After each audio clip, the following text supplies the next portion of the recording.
So, kumusta po at magandang hapon sa inyong lahat? This is yours truly na naman dito sa channel. Pasensya guys, medyo nauutal talaga ako. So, konting update lang po guys dito sa channel. Andito po ako ngayon sa temporaring room. At the same time, music room. As of now, walang klase ngayon kasi yung mga students ko ay wala dito. Nandun sila sa labas.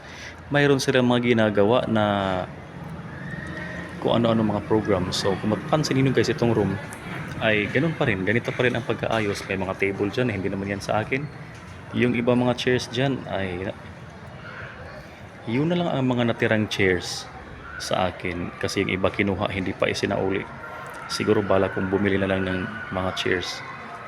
At dati ito ang ginagamit ko para ma-lock itong room ko, magkaroon ng harang. Pero ngayon kaya ng umaga lang kasi hapon na ngayon, past 3, almost 4 o'clock na, linagyan na nila ng bagong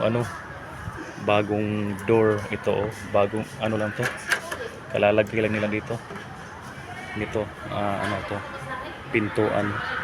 So dyan po guys ang kantin. Actually malapit lang talaga itong room ko sa kantin.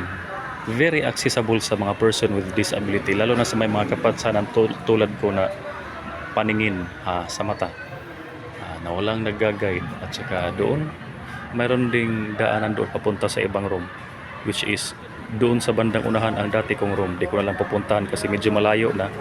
At saka may nagtratrabaho din na mga karpintero dyan para sa pintuan ng isa pang classroom doon sa may unahan.